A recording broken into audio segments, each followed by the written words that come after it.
রাস্তা দিয়া যায় আর জমিদারের পুত্রবধূও যায়। একজন সামনের থেকে আসতেছে, একজন সামনের দিকে যাইতেছে। দুইজনের ক্রসিং এর সময় ভিক্ষুকের গায়ের কাদা জমিদারের পুত্রবধূর গায়ে লেগে গেছে। সে দুনিয়া আন্ধার করে ফেলছে, স্বামীকে ডাইকা নিয়ে আসছে, বলছে এই ভিক্ষুক আমার কাপড় নষ্ট করে দিছে। সে শুধু ভিক্ষুক ছিল না, বৃদ্ধ ছিল। বৃদ্ধ ছিল না শুধু, জীর্ণ ছিল, শীর্ণ ছিল, শরীরে কাপড় ছিল না, ফাটা চিরা কাপড় ছিল, পায়ে জুতা ছিল না, পেটে ভাত ছিল না।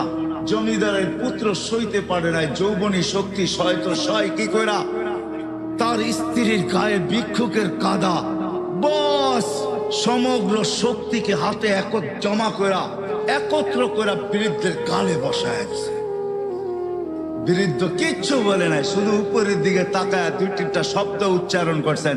শব্দগুলা হলো ইয়া মাল্লা তারা হলো ওয়ুন, ও আল্লাহ চোখে দেখা যায় না, ও তারা কুল্লা শাই, তুই সব দেখিস, ফারা তারা মা বি, তুই কি দেখিস না আমার সাথে কি ঘটতেছে, এটা কি দেখিস না? বলতে দেরি যুবক, মরতে দেরি হয় না। জমিদার চলে আসছে, প্রতিশোধ নিবে। বৃদ্ধের একদিকে মুস্কি হাসি, একদিকে বলতেছে প্রেমের খেলা এমনই হয়। জিজ্ঞাসা করছে কিসের প্রেমের খেলা রে? বলছে ওর প্রেমিকার গায়ে আমার কাদা লাগছে, পায়ের কাদা লাগছে, ও সইতে পারে নাই, যৌবনী শক্তি দিয়ে আমার বৃদ্ধ গালে বসায় দিছে। আমাকেও একজন ভালোবাসে, সেও সইতে পারে না, সেও সইতে পারে না, ও তো থাপ্পড় দিয়া ক্ষান্ত, সে জান নিয়ে নিছে, জান। যারাই আমরা অস্তিত্ব লাভ করছি বা যাদেরই আমাদের বর্তমানে আমরা উপস্থিত বা অস্তিত্ব আছে, এবং অস্তিত্বের সাথে যত জিনিস সংযুক্ত আছে, অস্তিত্বের সাথে প্রত্যেক মানুষের কিছু না কিছু সংযুক্ত আছে। হায়াত আছে, আমার দেহটা আছে, আবার কমবেশি মালও সবার আছে, এরকম শত সম্পর্ক আছে। যা কিছু আল্লাহ আমাদেরকে দিয়েছেন, সর্বকিছুর উদ্দেশ্য হল যে প্রত্যেকে যেন আল্লাহকে রাজি করে। আমার কথা কিন্তু এরকমই হবে। সুর আমার কাছে নাই, কোত্থেকে দিব আপনাকে? কথা কাটা কাটাই হবে। আস্তে আস্তে ভলিউম বাড়বে। মাইকের ভলিউম বাড়লেই তো হলো না, আমারও তো ভলিউম বাড়তে হবে। আপনি মাইকের ভলিউম বাড়ায় দিলেন, আমার ভলিউম বাড়লো না, তাহলে তো আর আওয়াজ বাহির হবে না, ঠিক না? আর আমার ভলিউম যখন বাড়বে, তখন মাইকের ভলিউম কম থাকলেও আওয়াজটা শোনা যাবে। এই জন্য একটু অপেক্ষা করেন। কেননা এমন না যে আমরা আসছি আমাদের চির দুশ্মন, উনি বাহিরে ঘুরতে গেছে, এমন না। উনিও কিন্তু আমাদের সাথেই আসছে। কেননা উনি জানে যে যতটুকুই মজমা, আওয়াজ যতটুকুই যায়, কারো দিলে যদি কথাগুলা লেগে গেল, আর সে যদি কালকে সকাল থেকে আমাকে বিদায় দিল, তাহলে ক্ষতি তার বিরাট বড় হয়ে যাবে। এই জন্য সে আমাদের সাথেই আসছে।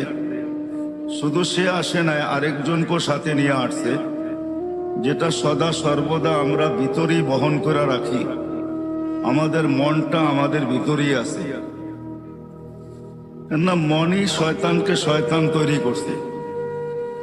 শয়তানের কোনো পিশাব ছিল না, সে কারো মুরিদ ছিল না যে পিশাব মারা গেছে তাকে খেলাফত দিয়া দিছে আর সে কিয়ামত পর্যন্ত এটাকে পরিচালনা করবে, সে দরবার খুলা দিছে, এমন না। তার মনই তাকে বিরোধিতা করা, তার মনই তাকে গোমরা করছে। ঠিক আমাদের ভিতরে কিন্তু আমাদের একটা মনও আছে,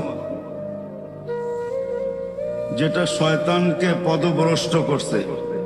শয়তানের মনই শয়তানকে ধোঁকা দিছে, এই কথা বুঝাইছে যে তুই তো উত্তম, মাটিকে জ্বালায়া ইটো বানাস, আবার সবকিছুকে জ্বালায়া তুই ছাইতে রূপান্তরিত করিস। তুই আগুনের তৈরি, মাটিটাকে সেজদা করবি তো করবি কেন? তার বুঝে আসছে, যুক্তি দিয়া তাকে বুঝাইছে, যেরকম আমরা এখন যুক্তি তর্ক দিয়া বুঝি।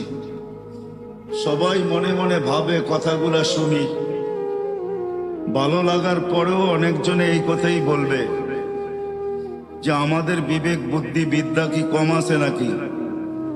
আমরা জেনারেল শিক্ষায় শিক্ষিত, আর হুজুররা হলো ধর্মীয় শিক্ষায় শিক্ষিত। অথচ সে কোনোদিন তাকায় দেখে নাই যে ডিকশনারিতে জেনারেলের অর্থটা কি লেখা আছে। ডিকশনারিতে জেনারেলের অর্থ লেখা আছে সাধারণ শিক্ষা। সাধারণ জিনিস নিয়ে যে গৌরব করা যায় না, এটা আমাদের মাথায় নাই। বিদায় আমরা বইলা বেড়াই আমরা কি শিক্ষিত কম নাকি? বরিশালের থাকলে তো বইলেই বসবে, মুই কি কম বুঝি, মোরে বুঝাইতে হইবে। তো বিদায় যুক্তি তর্ক দিয়া শয়তান বুঝাইছে, মন বুঝাইছে শয়তানকে যে তুই উত্তম।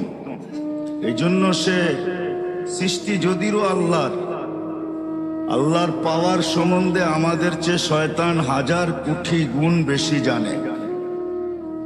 কেন সে দীর্ঘ একটা সময় আরশের নিচে ছিল, 30,000 বৎসর টানা আরশের নিচে ছিল। সে শুধু আরশের তওয়াফ করছে, বিদায় তার অভিজ্ঞতা জ্ঞান অনেক বেশি। কিন্তু সে মনের কাছে মার খেয়ে গেছে, বিদায় ওই শয়তানও আমাদের সাথে আসছে। মন তো আছেই আছে। এই জন্য আল্লাহ রসুল কোন পর্বে বলছিলেন যে তুমি যদি মনের উপরে 1 পা দিতে পারো, তাইলে আরেক পা তোমার আমি জান্নাতে দেওয়ায় দিব। যদি মনের উপরে 1 পা দিতে পারো, তাহলে আরেক পা তোমার জান্নাতে হবে। কিন্তু এটা পারাটা বড় কঠিন, পারাটা বড় কঠিন, এত সহজ না। এই জন্যই হাদিসে শব্দ আছে, আলা ইন্না নারা সাহালুন, জাহান্নামে যাওয়া অনেক সহজ, জান্নাতে যাওয়া এত সহজ না। আলা ইন্নাল জান্নাতা হাসানুন বিরবওয়া, জান্নাত বড় উঁচা, বড় চূড়ায় চড়তে হবে, চড়তে চড়তে চূড়ায় পৌঁছতে হবে, তারপরে জান্নাত মিলবে। আর বলছে জাহান্নাম সহজ, আলা ইন্নান নারা সাহলুন, জাহান্নাম সহজ। আলা ইন্নান নারা সাহলুন, জাহান্নাম বড় সহজ। বিশাহওয়া, শুধু মনের ঘোড়ার উপরে বসা যাও, মনের ঘোড়া তোমাকে জাহান্নামে ঢুকায় তারপরে ফিরে আসবে, এর আগে ফিরবে না। তোমাকে কিচ্ছু করতে হবে না।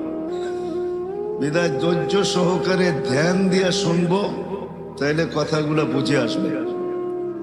আর যদি আজকে বুঝে আসে, তাহলে করা সহজ হবে। এটাই আমার আলোচ্য বিষয়ের প্রথম হেডলাইন ছিল, এটাই যে আল্লাহ আমাদেরকে যা কিছু দিছেন, অস্তিত্ব বলেন, যার কাছে যা আছে, যুবকের কাছে যৌবন আছে, তো এটা আল্লাহকে পাওয়ার জন্য। আমি এক একটার উদাহরণ কোটেশন উদাহরণ দিব। যুবককে যৌবন দিছেন আল্লাহ পাওয়ার জন্য। যদি আল্লাহ পাওয়ার জন্য যৌবন না দিতেন, তাহলে আল্লাহ এতগুলা পুরস্কার কোনোদিন ঘোষণা করতেন না। আল্লাহ যুবককে আগেই শোনায় দিয়েছেন, তোমার যৌবন আমাকে পাওয়ার জন্য। পাইলে কি হবে মালিক?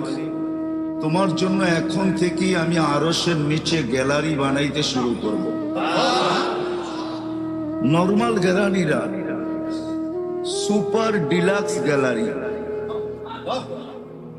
নর্মাল গ্যালারি না। স্টুডিয়ামে নর্মাল গ্যালারিও থাকে, আবার সুপার ডিলাক্সও থাকে।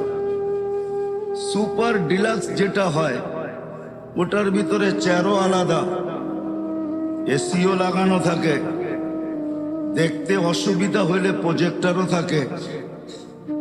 কি বলেন, বুঝাইতে পারতেছি? দেখতে যদি কোনো যুবকের অসুবিধা হয় তো প্রজেক্টর থাকে। আবার ওটার ভিতরে খাওয়া দাওয়াও থাকে। একটু পর পর জিজ্ঞাসা করে চা খাবেন, একটু পর পর জিজ্ঞাসা করে পানি লাগবে, কেননা খাদেম থাকে তো, কেননা সুপার ডিলাক্স ওরকম টিকিট নিয়ে ঢুকছে, বিদায় ওটার ভিতরে সমস্ত ব্যবস্থা থাকে। কোথাও কোথাও এমনও থাকে যে কনভেন্স পর্যন্ত বাড়ির থেকে গাড়িতে নিয়ে যাবে, আবার গাড়িতে বাড়ি পৌঁছায় দিবে। আবার এদের জন্য সিকিউরিটিও থাকে, এদের গেটও ভিন্ন থাকে। এরা সাধারণ গেট দিয়ে ঢোকে না, এদের জন্য গেটই ভিন্ন। সব কিছুর ভিতরে পার্থক্যতা থাকে। তো যুবককে যে যৌবন দিছেন, এটা আল্লাহকে পাওয়ার জন্য দিছেন। এই জন্য আল্লাহ ঘোষণা দিছেন, যুবক যৌবন আমাকে পাওয়ার জন্য, নাইলে তোমাকে আমি যৌবন দিতাম না। আমরা ভাবি যৌবন মনে হয় অন্য কাজের জন্য দিছেন। না না না না, বাহিরের লাউড স্পিকার খোলা, বিদায় এত কথা ইঙ্গিতে এত কথা বোঝানো যাবে না, নাইলে চোখে আঙ্গুল দিয়েও বোঝানো যেত। যৌবন আল্লাহ এই জন্য দেন নাই যেই জন্য আমরা ভাবি। যুবকরা যেটা ভাবে এই জন্য যৌবন দেন নাই, আমাদের সমাজ যেটা বলে এই জন্য যৌবন দেন নাই, যে কিছু করলে তো এই বয়সেই করবে। প্রবাদ বাক্য আমাদের আছে সচরাচর, মা বাবাও বইলা বেড়ায় কখনো কখনো যে যুবক তো এই বয়সেই তো কিছু করবে, ঠিক না? এই বয়সে যৌবন কিছু করার জন্য দেন না, আল্লাহকে পাওয়ার জন্য দিচ্ছেন। এই জন্যই আল্লাহ বুঝাইতে চাইতেছে, যুবক তোমার যৌবন আল্লাহকে পাওয়ার জন্য। তুমি আল্লাহকে পাওয়ার জন্য যৌবন দিছি, তো ঘোষণা দিতেছেন তুমি আল্লাহকে যদি পায়া যাও তো তোমার জন্য আমি আজকের থেকেই শাবুন নাশা ফি ইবা সাবআতুন ইয়াদিল্লুহুমুল্লাহু তাহতা দিল্লি ইয়াউমা দিল্লু শাবুন নাশা ফি ইবাদাতিল্লাহ। আল্লাহ বলতেছেন তোমাকে আমার আরশের নিচে কিয়ামতের দিন সুপার ডিলাক্সে আমি জায়গা দিব। শুধু ডিলাক্স না, সুপার ডিলাক্স। তোমার জন্য এই গ্যালারি তৈরি হবে। যুবকের যৌবনও আল্লাহকে পাওয়ার জন্য, রূপসীর রূপও আল্লাহকে পাওয়ার জন্য। বলতে বলতে যদি বলা যায় তাহলে দারিদ্রের দারিদ্রতাও আল্লাহকে পাওয়ার জন্য। কেননা গরিবের ঘরের দুয়ারে জান্নাত লুটুপুটু খায়, গড়াগড়ি খাইতে থাকে।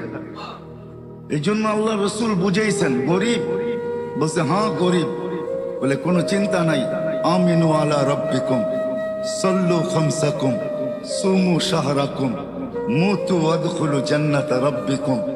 ঈমানটা বানাও, নামাজটা ঠিক করো, রোজাটা রাখো, মরতে দেরি, জান্নাতে যেতে দেরি হবে না। তারপরে পুরস্কার দিছেন। কেমন পুরস্কার? দুনিয়ার আধিপত্য হাজারো মানুষের হাতে, হাজারো শ্রেণীর হাতে। শ্রেণী বলা যায়, মানুষ না, হাজারো শ্রেণীর হাতে দুনিয়ার আধিপত্য। বাড়িওয়ালার ভাবি ভিন্ন, ঠিক না? কি বলেন? হ্যাঁ, যদিও খুদলে নিচে এখনো পানি পাওয়া যাবে কামরাঙ্গীর চরে। রাগ হয় না, কিন্তু বুঝানোর জন্য বলতেছি, পায়ে হাত রাখি। কেননা 30 হাত গভীর ছিল, এখানে 40 হাত গভীর ছিল। কামরাঙ্গীর চর যখন পড়তাম তো বর্ষার যুগে তো এই পুরাটা চরই আমাদের চোখের সামনে ভাসত। আজকের কথা বলতেছি না, সেই 86-র কথা বলতেছি। তো পুরাটা চরই তো চোখের সামনে ভাসত, ভাসমান।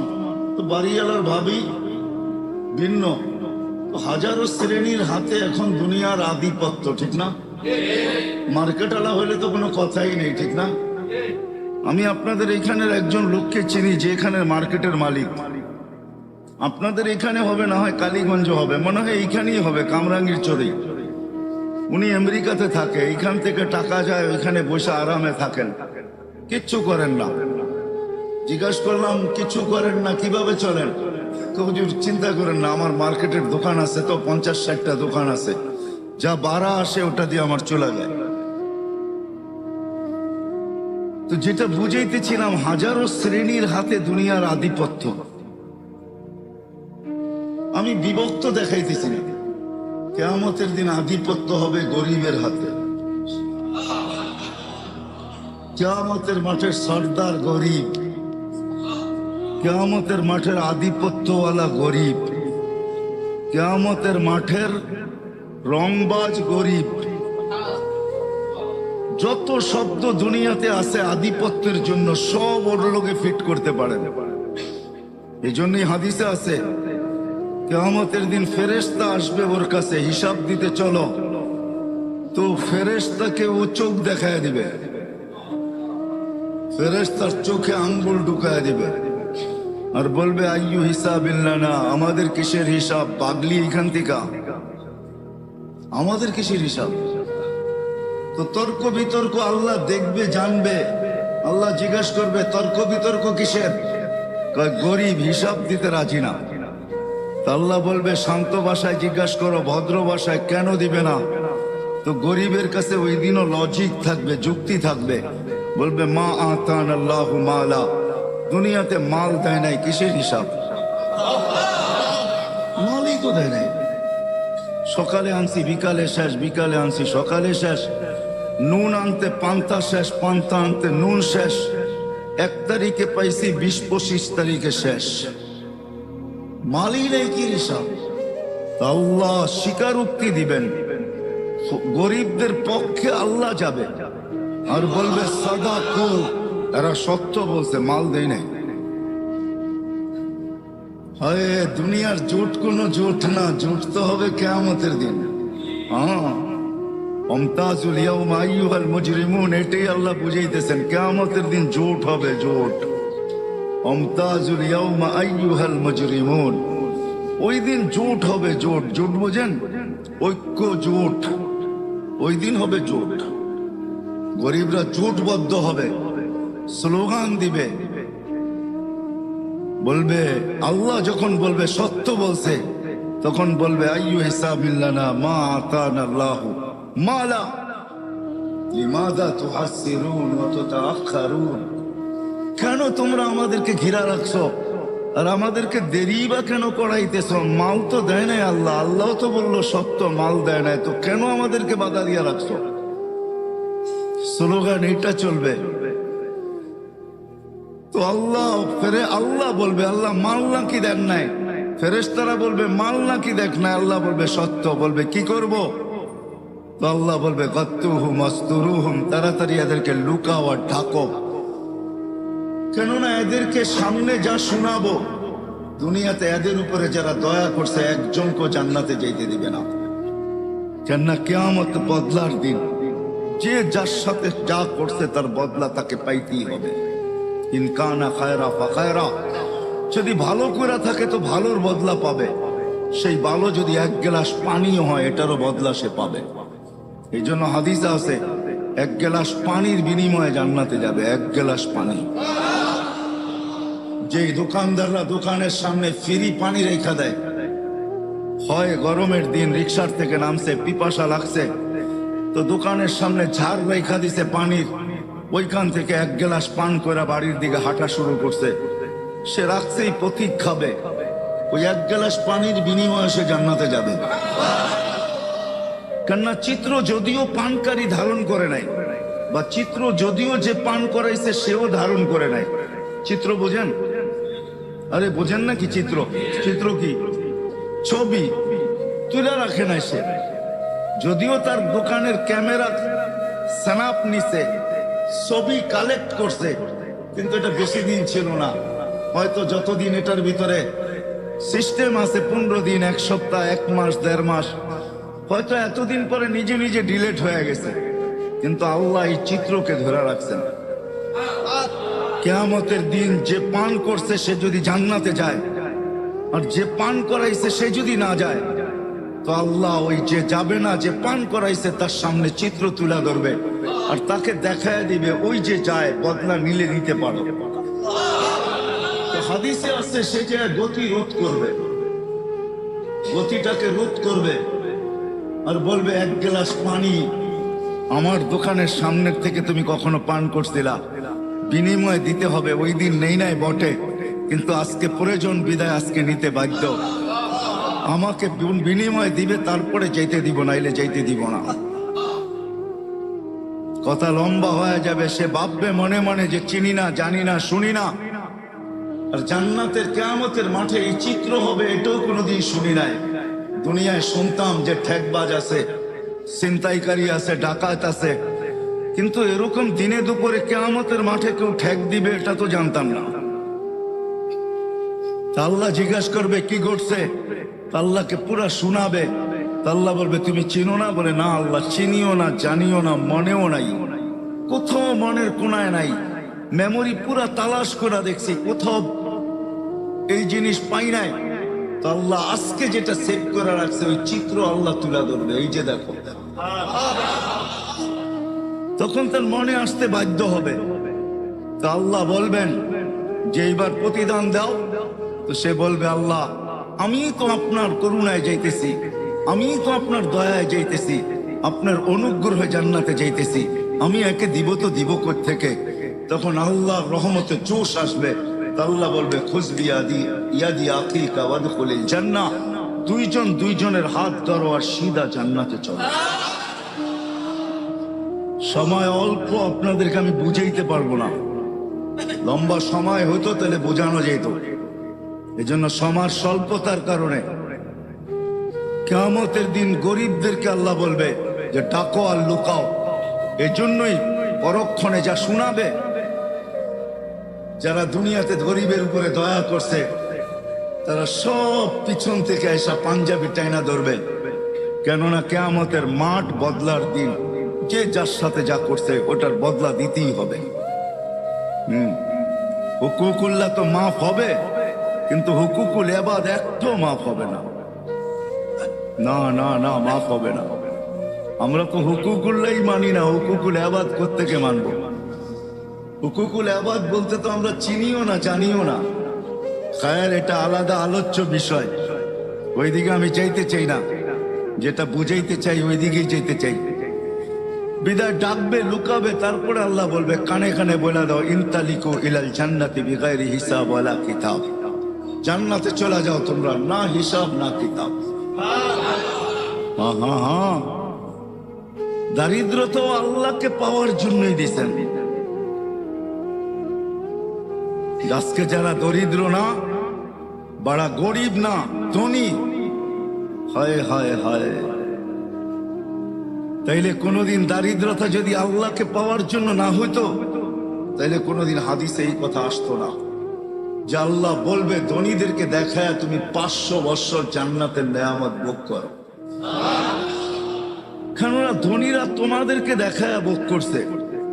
বহুত লোক এখানে হইতে পারে এরকম আছে প্যান্ডামিকের কারণে। প্যান্ডামিক বোঝেন? মনে হয় বোঝেন নাই। করোনার কারণে, করোনার বিপর্যয়ের কারণে গত 2টা ঈদ গেছে, বহুত কামরাঙ্গীরচরে লোক এরকম পাওয়া যাবে যে চোখের পানি ঝরছে কিন্তু সন্তানের সামনে ঝরায় নাই। মা হয়তো ঝরছে, কোনো মতে আঁচল দিয়া মুছা নিছে, সন্তানকে জানতে দেয় নাই। বাবা হয়তো অন্তরালে যে চোখের পানি ঝরাইছে। ঈদের ভিতরে একটা নতুন কাপড় বাচ্চাদেরকে দিতে পারে নাই। কোরবানি ঈদ গেছে, হয়তো এমনও হয়েছে যে 1 কেজি গোশত কোথার থেকে আইনা সন্তানের মুখে উঠাইতে পারে নাই। ঠিক না? হবে কামরাঙ্গীরচরে এরকম লোক? না হবে না? সবাই বাড়িওয়ালা? না না না না, আমি জানি বাংলাদেশ সম্বন্ধে আমার ধারণা আছে। এরকম লোক হবে বাংলাদেশে হাজারো। আল্লাহ তাইলে এই গর্ব দারিদ্রতা যদি আল্লাহকে পাওয়ার জন্য না হতো, তাইলে এই বিনিময় কোনোদিন রাখা হতো না যে তুমি ধনীদেরকে দেখায় জান্নাতের নেয়ামত 500 বছর ভোগ করবে। 500 বছর